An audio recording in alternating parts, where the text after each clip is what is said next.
ஆண்டவராக இயேசு கிறிஸ்துவுக்குள் மிகவும் அன்பாக நேசிக்கப்பட்ட அன்புக்குரிய சகோதர சகோதரிகளே, நம்முடைய பிதாவாகிய தேவனாலும் கர்த்தராகிய இயேசு கிறிஸ்துவினாலும் கிருபையும் சமாதானம் உண்டாவதாக. விசேஷ விதமாக மார்ஸ் மேடை என்கிற நிகழ்ச்சியின் மூலமாக ஆண்டவருடைய உன்னதமான சத்தியங்களை தெரிஞ்சிட்ருக்கிறோம். அந்த வகையில் சகோதரன் வந்திருக்கீங்க, உங்களுக்கும் அன்பின் வாழ்த்துக்கள். உங்கள் கேள்வியை நீங்கள் கேட்கலாம். அன்புக்குரிய சகோதரருக்கு கிறிஸ்துவுக்குள்ளான அன்பின் வாழ்த்துக்கள். இன்றைய நாளும் எங்களுடைய கேள்வி என்ன அப்படின்னு சொல்லி பார்க்கும்பொழுது, வெளிப்படுத்தின விசேஷம் 2ஆம் அதிகாரம் 20ஆம் வசனம் வாசிக்கும் பொழுது அந்த வேசி கொடுத்து சொல்லியிருப்பார். அதை யாரை அடையாளப்படுத்தும்னு சொல்ல முடியுமா? ஓகே, ஸோ வெளிப்படுத்தின விசேஷத்தில் கேள்விகள் அப்படின்னு சொல்லும் போதே பார்த்தீங்கன்னா ரொம்ப ஒரு உற்சாகமான ஒரு காரியம் தான் அது.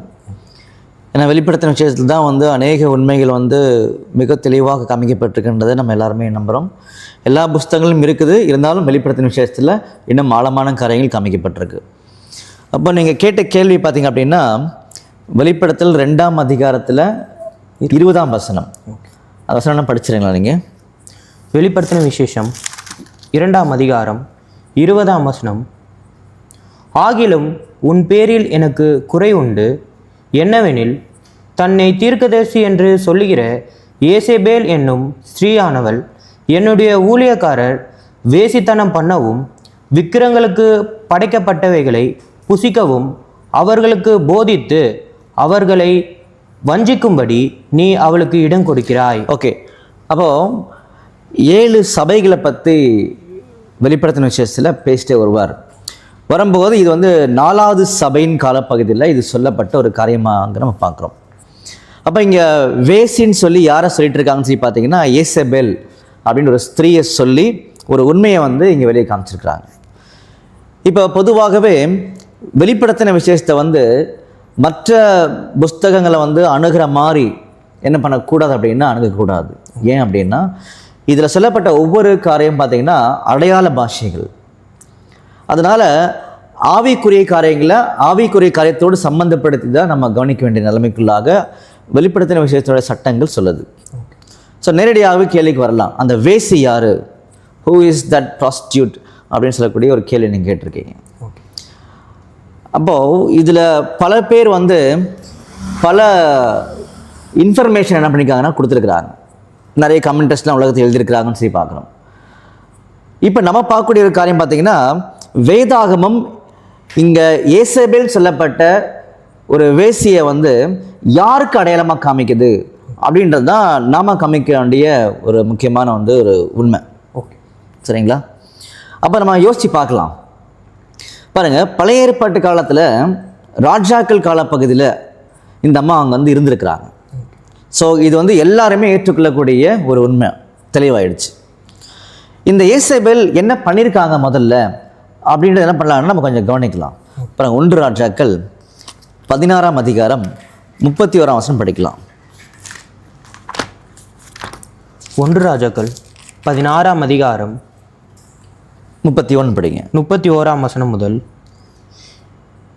நேபாத்தின் குமாரனாகிய யெரொபெயாமின் பாவங்களில் நடப்பது அவனுக்கு கொஞ்சமான காரியம் என்று நினைத்தாற்போல் அவன் சீதோனியரின் ராஜாவாகிய எத்பகாலின் குமாரத்தி ஏசேபேலை விவாகம் பண்ணினதும் அல்லாமல். பார்த்தீங்களா, இங்கே இஸ்ரேலின் ராஜா ஆகாப், இந்த ஆகாப் ராஜா என்ன பண்ணிட்டார்னா, ஒரு புறஜாதி ஸ்திரீ என்ன பண்ணிட்டார்னா விவாகம் திருமணம் செய்து கொண்டார். அந்த அம்மா தான் ஏசபேல் அப்படின்னு சொல்லி நம்ம கவனிக்கிறோம். சரிங்களா? என்னைக்கு இந்த ஆகாப் ராஜா இந்த ஏசபேலை திருமணம் பண்ணாரோ அன்னையிலேருந்து பார்த்தீங்கன்னா பாகால் வணக்கத்துக்குள்ள என்ன பண்ணார்னா போயிட்டார். அதாவது அந்நிய தெய்வங்களை வணங்கக்கூடிய ஒரு முறைமையை இஸ்ரேல் என்ன பண்ணிட்டாருன்னு ஏற்படுத்த ஆரம்பிச்சிட்டார்.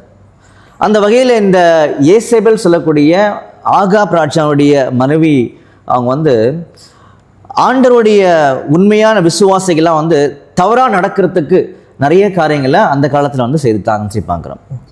அதனால தான் இந்த ஆகாப் ராஜாவானவர் இவங்களுடைய மனைவியாகிய ஏசபேல் என்னெல்லாம் சொல்கிறாரோ அதெல்லாம் செய்வாராம். அப்புறம் 1 ராஜாக்கள் 21ஆம் அதிகாரம் 25ஆம் வசனம் படிக்கலாம். 1 ராஜாக்கள் 21ஆம் அதிகாரம் 25ஆம் வசனம் முதல். தன் மனைவியாகிய ஏசேபேல் தூண்டிவிட்டபடியே கர்த்தரின் பார்வைக்கு பொல்லாப்பானதை செய்ய தன்னை விற்று போட்ட ஆகாப்பை போல. பார்த்தீங்களா எவ்வளோ தெளிவாக இருக்குது பாருங்க. தன்னுடைய மனைவியாகிய ஏசேபெல் என்னெல்லாம் சொல்கிறாங்களோ அதெல்லாம் செய்வார். யார்? ஆகாப் ராஜா செய்வார். அப்போ கர்த்தருடைய பார்வைக்கு எல்லா விதமான பொல்லாப்புகளையும் செய்தது யாருன்னா இந்த ஏசேபெல். அதனால தான் பார்த்தீங்கன்னா நல்லா பாருங்க, வார்த்தைகளை பாருங்க, கர்த்தருடைய பார்வைக்கு விரோதமாக, எதிராக.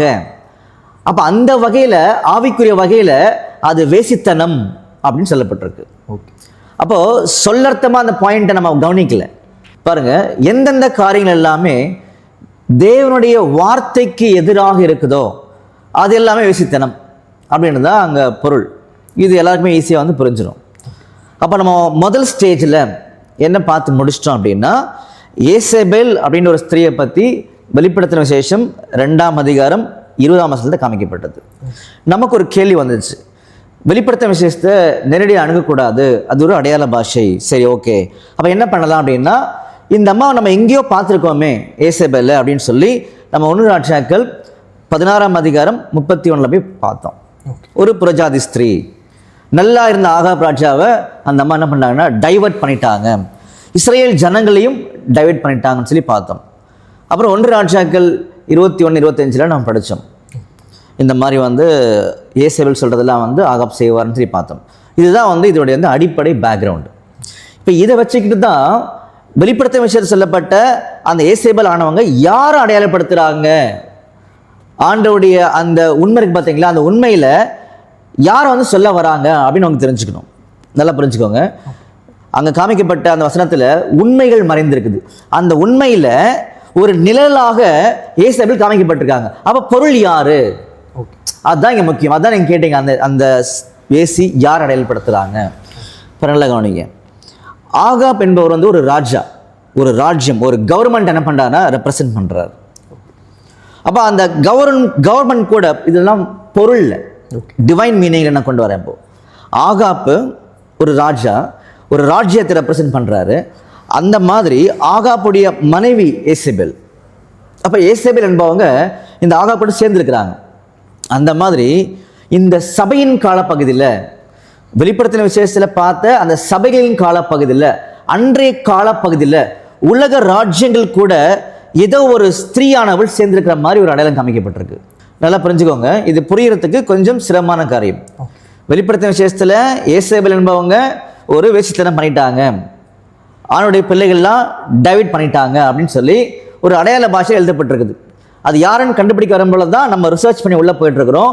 உள்ளே போகும் பொழுது தேவனுடைய உண்மையான திட்டத்துக்கு மாறாக, தேவனை வணங்காதபடிக்கு, அவருடைய உண்மையை கண்டறியாதபடிக்கு ஏசேபேல் வழி நடத்தினாங்க. அந்த மாதிரி தான் இந்த அம்மாவும் பண்ணியிருக்கணும் அப்படின்றது மிக தெளிவாயிடுச்சு. அப்போ ஒரு கேள்வி நமக்கு, அப்போ ஆகாப் ராஜா வந்து அவர் இருக்கக்கூடிய காலப்பகுதியில் உண்மை தெய்வம் யாருன்னு சொல்லி என்டையர் இஸ்ரேல் ஜனங்களுக்கே தெரியும். உதாரணத்துக்கு ஒரு வசனம் படிக்கலாம் பாருங்க.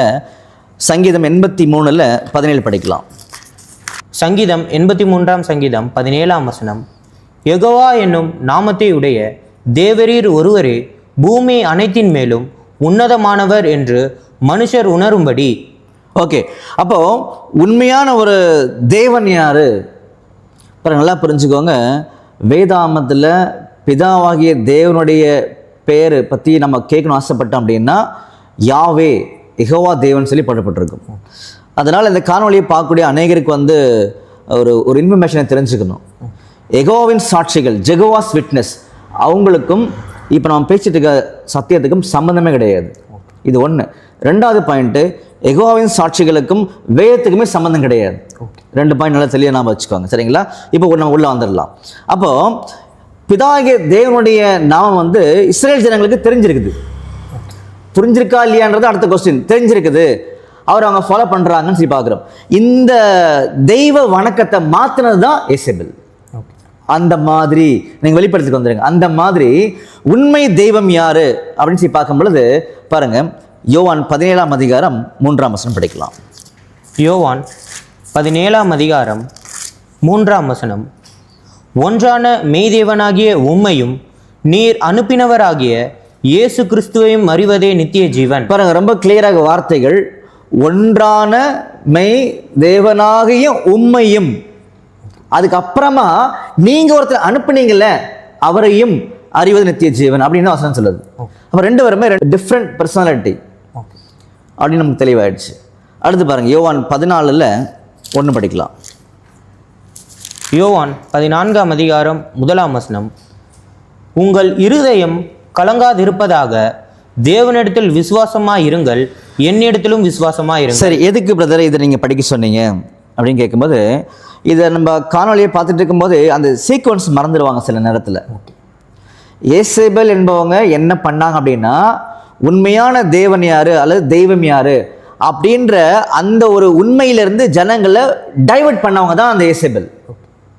அந்த மாதிரி உண்மை தெய்வம் யாரு பிரதர் அப்படின்னு கேள்வி வரும்போது நம்ம படிச்சிட்டோம், யாவே தேவன் அப்படின்னு பார்த்துட்டோம். அப்புறமா அவருடைய குமாரன் நம்முடைய இயேசு கிறிஸ்து அப்படின்னு சொல்லி நம்ம யோவான் 17:3 பார்த்துட்டோம். இதுதான் உண்மை. இதை எந்த சூழ்நிலையிலையும் எந்த ஒரு மனிதனாலையும் எந்த சபையாலையும் உலகத்தில் யாராலையுமே ஒன்றுமே பண்ண முடியாது. இந்த உண்மைக்கு மாறாக இதுதான் உண்மை. அப்படி இருக்கும் பொழுது இந்த உண்மைக்கு எதிராக முதல்ல தவறான கடவுள் வணக்கத்தை, தெய்வ நம்பிக்கையை உலகத்துக்குள்ள அறிமுகப்படுத்தினது யார் அப்படின்னு நீங்க எங்க வேணா போய் கேளுங்க. யாருன்னு கேட்டாங்க அப்படின்னா போப்பு மார்க்கம், ரோமன் கத்தோலிக்க சபை அப்படின்றது மிக தெளிவாக தெரியும். ஏன்னா அவங்க தான் இந்த உலகத்துக்கு அறிமுகப்படுத்தினாங்க. பிதா, குமாரன், பரிசுத்த ஆவி, 3 தெய்வ கொள்கையை அறிமுகப்படுத்தினது இவங்க தான். அப்போ 3 தெய்வ கொள்கையானது அதை யார் யாரெல்லாம் பின்பற்றாங்களோ அவர்கள் வேசியை பின்பற்ற மாதிரி அப்படின்றதான் வேதம் சொல்லுது. புரிஞ்சுங்களா? அப்போ இந்த இடத்துல இந்த ஏசேபேல் யார் அடையாளப்படுத்துறாங்கன்னு சொல்லி கவனிக்கும் பொழுது இந்த போப்பு மார்க்கத்தை, ரோமன் கத்தோலிக்க சபையை அடையாளப்படுத்துறாங்க. ஏன்னா அவங்க தான் உண்மையான தேவனுக்கு எதிராக அல்லது உண்மைக்கு எதிராக இருக்கக்கூடிய கடவுள் நம்பிக்கையை உலகத்துக்குள்ள அறிமுகப்படுத்தினவங்க. அதனாலதான் இந்த ரோமன் கத்தோலிக்க சபையை வேசி மார்க்கம், ப்ராஸ்டியூட் அப்படின்னு சொல்லி வேதாகம் மிக தெளிவாக காமிக்குது. இதெல்லாம் எந்த ஒரு மாற்று கருத்தோ எதுவுமே கிடையாது. ஏன்னா வேதம் தான் இதை காமிக்குதுன்னு சொல்லி நம்ம கவனிக்கிறோம். சரிங்களா? அந்த மாதிரி இந்த 3 தெய்வ கொள்கையை யார் யாரெல்லாம் உலகத்தில் பின்பற்றுறாங்களோ அவர்கள் எல்லாருமே வேசி மார்க்கம் அப்படின்றது தான் அடுத்தடுத்த வசனங்களா நமக்கு தெளிவாக காமிக்கும். புரிஞ்சுங்களா? அப்போ நீங்க கேட்ட கேள்வியானது என்னன்னு சொல்லி பார்க்கும் பொழுது, வெளிப்படுத்தின விசேஷத்துல 2ஆம் அதிகாரத்துல 20ஆம் வசனம் ஒரு வேசியை பத்தி சொல்லப்பட்டிருக்குது. அந்த வேசி யாருங்க பிரதர்னு கேட்டீங்க. அது ஒரு அடையாள பாஷை அப்படின்னு சொல்லி நம்ம அதை சொன்னோம். அதுதான் உண்மை. அப்ப அந்த அடையாள பாஷையில காமிக்கப்பட்ட நிழலான ஸ்திரீ யார் அப்படின்னா, உண்மையிலே ஒரு ஸ்திரீ இருந்தாங்க. பழைய ஏற்பாட்டு காலத்துல ஆகாப் ராஜாவுடைய மனைவி. என்ன பண்ணாங்கன்னா, உண்மையான தேவன் ஒருத்தர் இருந்தார். அவரை வணங்காதபடிக்கு, அவரை அறிந்து கொள்ளாதபடிக்கு ஜனங்களை டைவர்ட் பண்ணாங்க. அவ்வளவுதான், சிம்பிள். அப்ப அதே மாதிரி காரியத்தை யார் பண்ணாங்கன்னா போப் மார்க்கம் தான் பண்ணாங்க. அது மாத்திரம் கிடையாது, அந்த மாதிரி இன்னைக்கு யார் யாரெல்லாம் 3 தெய்வ கொள்கையை பின்பற்றிருக்காங்களோ அவங்க எல்லாருமே வேசி மார்க்கத்தை தான் பின்பற்றுறாங்கன்றது வேதம் நமக்கு மிக தெளிவாக காமிச்சிருக்குது. உங்க சந்தேகம் தெளிவாச்சா? புரிஞ்சுது. ஓகே, ரொம்ப சந்தோஷம். தேவன் இந்த ஆசீர்வதிப்பாராக. ஆமென்.